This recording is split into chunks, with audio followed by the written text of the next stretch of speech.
السلام علیکم ورحمۃ اللہ وبرکاتہ۔ رب اشرح لی صدری ویسر لی امری واحلل عقدۃ من لسانی یفقہوا قولی۔ رب زدنی علما رب زدنی علما رب زدنی علما۔ الحمد للہ رب العالمین الرحمن الرحیم مالک یوم الدین، ایاک نعبد و ایاک نستعین، اہدنا الصراط المستقیم صراط الذین انعمت علیہم غیر المغضوب علیہم ولا الضالین، آمین۔ جیسا کہ ہم سب جانتے ہیں کہ قرآن جو ہے وہ ہمارے لیے ایک یاد دہانی ہے۔ اللہ رب العزت جو ہے وہ فرماتے ہیں کہ الا تذکرۃ لمن یخشی، یعنی یہ قرآن ایک یاد دہانی ہے ہر اس شخص کے لیے جو ڈرے۔ یہ سورہ طٰہٰ کی آیت نمبر 3 ہے کہ جس میں اللہ تعالیٰ کہہ رہے ہیں کہ قرآن ایک یاد دہانی ہے ہر اس شخص کے لیے جو ڈرے۔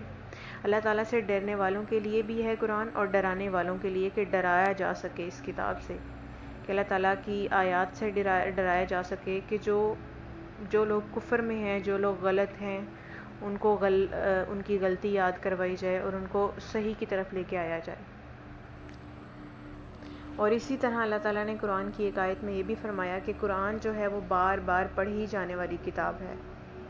تو پڑھی جانے والی کتاب اسی لیے ہے کہ جو انسان بار بار اس کا تذکرہ کرے، بار بار اس سے واقف ہوگا، تو اس سے اللہ تعالیٰ کی یاد آئے گی اور اللہ تعالیٰ کی یاد میں وہ انسان غلط کاموں سے بچ جائے گا۔ تو اسی طرح ہمارا ایک عہد ہونا چاہیے، ہمارا ایک مشن ہونا چاہیے کہ قرآن کو بار بار خود بھی پڑھیں اور دوسروں کو بھی سکھائیں۔ قرآن کی جتنی زیادہ بار بار یاد دہانی کروائی جائے گی، اتنا ہی انسان غلطیوں اور گناہوں سے بچے گا۔ تو ہمارا سورہ نساء کا سیشن چل رہا ہے، جس میں ہمارا سورہ نساء کی آیت نمبر 60 کو فردر ایکسپلین کرتے ہیں۔ اس میں سورہ نساء کی جو آیت کا فرسٹ ٹاپک ہے، اس کا جو پہلا حصہ ہے، اس میں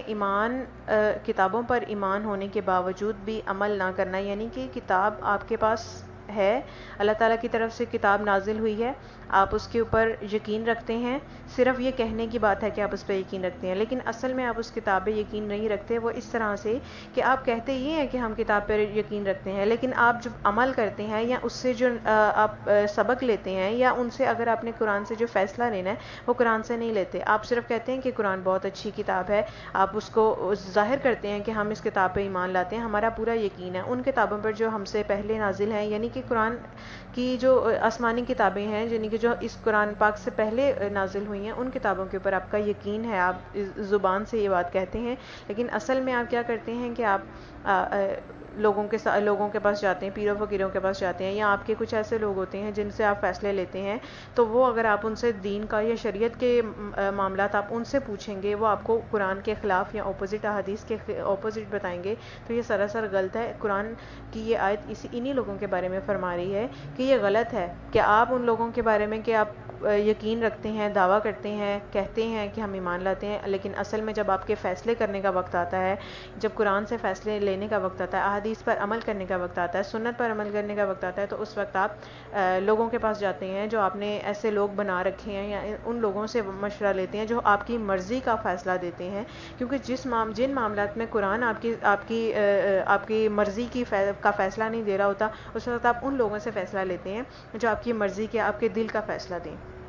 تو قرآن کی آیت واضح کر رہی ہے کہ ایسا نہیں ہو سکتا۔ اسی چیز کی مثال ہم ایسے بھی لے سکتے ہیں کہ اسی چیز کی مثال ہم اپنے معاشرے سے لے لیتے ہیں کہ ہمارے معاشرے میں ہونے والی چیزیں ہیں کہ اکثر لوگ جو ہیں وہ جب اس طرح کے کام کہ اپنے بچوں کی کوئی ایسی بات ماننی ہو جو شریعت کے خلاف ہو یا کوئی بھی ہو، تو وہاں وہ کیا کرتے ہیں کہ اگر ان کو قرآن کی کوئی بات بتائی جائے تو وہ کہتے ہیں کہ قرآن دین اتنا بھی سخت نہیں ہے، یا ہمارا دین اتنا بھی، اسلام جو ہے وہ اس چیز کی اجازت دیتا ہے، ہمارے مولوی جو حضرات ہیں انہوں نے اس چیز کو بہت زیادہ بڑھا دیا ہے، ایسا نہیں ہے۔ اصل میں وہ لوگ کن لوگوں کی پیروی کر رہے ہوتے ہیں؟ ان لوگوں کی پیروی کرتے ہیں کہ جنہوں نے صرف اپنے مخصوص جو ہے نا وہ لوگوں کے ساتھ اپنے تعلقات رکھے ہوتے ہیں، اور ان لوگوں سے وہ اپنے فیصلے کرواتے ہیں کہ یہ لوگ ہمیں بخشوا دیں گے، یہ لوگ ہمارے ساتھ جو ہے وہ ہمیں آگے ہماری ان کے ساتھ معاملہ اچھا ہو جائے گا، یا جو بھی ہے۔ تو اصل میں یہ ہمارے معاشرے کی بھی یہ ایک ایسی مثال ہے جو ہمارے سامنے چلتی پھرتی بہت سی مثالیں، اصل میں ہے کیا؟ منافقت اور یہودیوں والا رویہ ہے۔ کہ منافق کہ آپ کہہ رہے ہیں زبان سے کہ ہم یہ کام کرتے ہیں، اصل میں وہ کام آپ نہیں کرتے، کہ نیک کام ہے اس میں آپ یہ کہہ رہے ہیں کہ ہم یہ کام کرتے ہیں، ہم ایمان لاتے ہیں، ہم سب کچھ کرتے ہیں، ہم اللہ پر بھی یقین کرتے ہیں، ہم حضرت محمد صلی اللہ علیہ وآلہ وسلم پر بھی ایمان لاتے ہیں، ہم ان کی کتاب پر بھی ایمان لاتے ہیں، ہم احادیث پر بھی ایمان لاتے ہیں، ہم سنت کے اوپر بھی عمل کرتے ہیں، لیکن اصل میں آپ ایسا کچھ نہیں کرتے. تو یہ منافقت ہے کہ آپ کے قول اور آپ کے فعل میں فرق ہے. تو یہ یہودیوں والا رویہ بھی ہے، یہ چیز ہے. قرآن کا جو اس آیت کی جو دوسری آیت کا دوسرا حصہ ہے، آیت نمبر 60 کا جو دوسرا حصہ ہے، اس میں یہ کہ قرآن کا جو فیصلہ ہے وہ کن لوگوں سے بیسیکلی لیا جاتا ہے. جن لوگوں کی پیچھے میں نے ذکر کیا تھا کہ اس چیز پر عمل تو نہیں کرتے لیکن اور لوگوں سے فیصلہ لے کے، تو اصل میں جن سے فیصلہ لیا جاتا ہے یہ کون لوگ ہیں؟ اصل میں یہ طاغوت ہے. طاغوت ایسی طاقت ہے جو شیطانی طاقت ہے، کہ شیطان کی پیروی کرنی ہے، شیطان کی بات پر عمل کرنا ہے، کہ آپ کو شیطان اندر سے بہکاتا ہے. یہ چیز ایسے ہے کیونکہ معاشرے میں جو ہو رہا ہے یا لوگ ایک دوسرے کو دیکھا دیکھی جو چیز کر رہے ہیں وہ اچھی نہیں ہے، غلط ہے. تو اس چیز کے اوپر آپ کا بھی دل کر رہا ہے کہ میں بھی یہ کر لوں، یہ بہت اچھا لگتا ہے، یہ میرے دل کو بہت اچھی لگتی ہے یہ چیز، یا میرا یہ عمل بہت اچھا لگتا ہے تو میں بھی یہ کر لوں. تو اصل میں اس طرح کے فیصلے دینے والے اور لینے والے کون ہوتے ہیں؟ لینے والے تو چلے وہی ہوتے ہیں نا کہ جن کے ایمان کمزور ہوتے ہیں. دینے والے کون ہوتے ہیں؟ طاغوت ہوتے ہیں، یعنی کہ طاغوتی طاقت ہے کہ آپ فیصلہ لے رہے ہیں ایسے لوگوں سے جو غلط بات کرتے ہیں، احادیث کی بات نہیں کرتے. تو اصل میں طاغوت کیا ہے؟ اصل میں جو طاغوت ہے وہ بیسیکلی شیطان ہے، یعنی شیطان کی جو طاقتیں ہیں، شیطان کے جو ہتھ کنڈے ہیں وہ ہے طاغوت. اور قرآن یہی یاد دہانی ہمیں کرواتا ہے کہ یاد رکھو کہ اگر تم اس سے ہٹ کر چلو گے، ان چیزوں سے کہ دین پر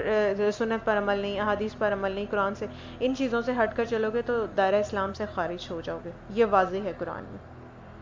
اسی طرح سورہ نساء کی جو آیت نمبر 3 ہے اس میں بھی اللہ تعالیٰ نے فرمایا ہے، کہتے ہیں اس آیت کا یہ ہے کہ یہی لوگ ہیں جن کو اللہ تعالیٰ جانتا ہے اور جو کچھ ان کے دلوں میں ہے، چنانچہ ان سے منہ موڑ لیں اور انہیں واضح نصیحت کریں اور ان کے لیے ان کے دلوں میں بہت اثر کرنے والی بات کریں. یعنی اللہ تعالیٰ کہہ رہے ہیں کہ میں ان کی ہر چال کو جانتا ہوں، ہر چیز کو جانتا ہوں، ان کے دلوں میں جو چیز ہے. کہ پچھلی 2 آیتوں میں اللہ تعالیٰ نے ان کے سارے کہ ان کے اندر منافقانہ رویہ ہے، کوئی مصیبت آئے تو اس وقت ان کے اوپر آ پڑتی ہے اور اس وقت یہ وہ ہو جاتے ہیں، اور ویسے یہ اصل میں ان کا کوئی وہ نہیں ہوتا. بس جب ان کو پتہ چلتا ہے کہ اس وقت ہمارے آگ لگ گئی ہے یا کوئی مصیبت آ گئی ہے تو اس وقت یہ قرآن بھی پکڑنا اور پھر اس طرح سے. تو یہی اللہ تعالیٰ کہہ رہے ہیں کہ میں دلوں کے راز جانتا ہوں، نیت ان کی سچی نہیں ہے، ان کی نیت سچی نہیں ہے. تو اللہ تعالیٰ کہتے ہیں کہ ان سے آپ منہ موڑ لیں. اب یہاں پہ منہ موڑ لینے کا ایک یہ بھی آتا ہے کہ منہ اس طرح سے موڑنا ہے کہ جو یہ کر رہے ہیں ان کی طرف نہیں ہونا، ان کا یہ نہیں دیکھنا، آپ ان کو واضح نصیحت کریں، ان کے اوپر تبلیغ کرتے رہیں، ان کو مسلسل جو ہے وہ آپ کرتے رہیں تاکہ ان کے اندر جو ہے وہ ایک ان کے بدلاؤ آ جائے. ٹھیک ہے، یہ اللہ تعالیٰ ایک نصیحت بھی کر رہے ہیں، حکم دے رہے ہیں، اور اللہ تعالیٰ یہ بھی بتا رہے ہیں کہ میں ہر چیز سے واقف ہوں کہ کیا ہے اصل میں ان کے پاس. اور اللہ تعالیٰ کہہ رہے ہیں کہ ان سے جو ہے نا وہ ان کے دلوں پر اثر کرنے والی بات کریں. اس بات کا کیا مطلب ہے؟ کہ یعنی قرآن کی وہ آیات، یعنی قرآن کے اندر اللہ تعالیٰ جہاں بشارتیں سناتے ہیں وہاں اللہ تعالیٰ وعید بھی سناتے ہیں کہ جو تم کر رہے ہو اس کا جو ہے وہ اس کا جزا تمہیں ملنے والی ہے، کہ تم جو کر رہے ہو وہ اچھا نہیں ہے. تو اس طرح سے قرآن کی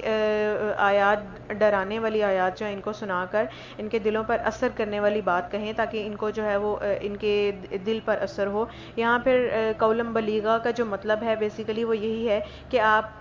ان کے دل پر اثر کرنے والی، پہنچنے والی، دل کو لگنے والی، دل کو بدل دینے والی جو بات ہے نا وہ آپ ان سے کہیں تاکہ ان کے اندر دل پر اثر ہو اور یہ بدل جائیں. اصل میں قولم بلیغہ کا یہی بیسیکلی یہاں مطلب تھا کہ نصیحت ہو، ایسی نصیحت ہو جو ان کے دل پر اثر کرے، ان کو برائی سے روکے اور ان کا پوری طرح ان کے اوپر جو ہے نا وہ اٹیک کرے.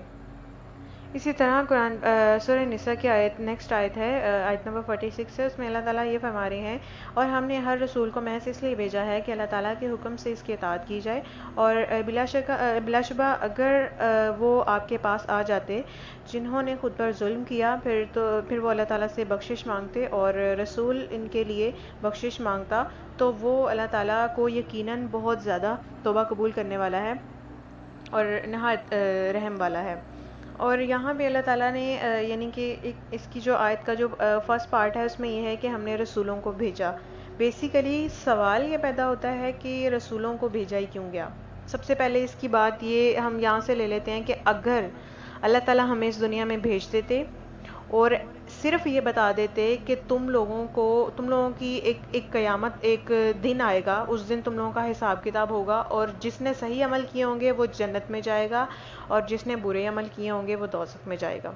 تو اور ہمارے پاس کوئی گائیڈ لائن نہ ہوتی، کوئی بک نہ ہوتی، کوئی ایسا سورس نہ ہوتا جس کے تھرو ہم یہ سمجھ سکتے کہ ہمیں کون سے ایسے کام کرنے ہوں گے جو اچھے ہوں گے اور وہ پھر یہ کلیئر کریں گے کہ یہ کام سیدھا جنت میں جانے والے. ایسی کوئی بک نہ آتی، حدیث نہ آتی، سنت نہ آتی، قرآن نازل نہ ہوتا، نبی نہ آتا، تو سوچیں کہ ہمارا کیا حال ہوتا. حال یہ ہوتا کہ جو اس وقت صحیح عقیدے کے لوگ ہیں وہ بھی موجود نہ ہوتے، اور الحمدللہ اللہ کا لاکھ لاکھ شکر ہے کہ ہمارے پاس علماء ہیں،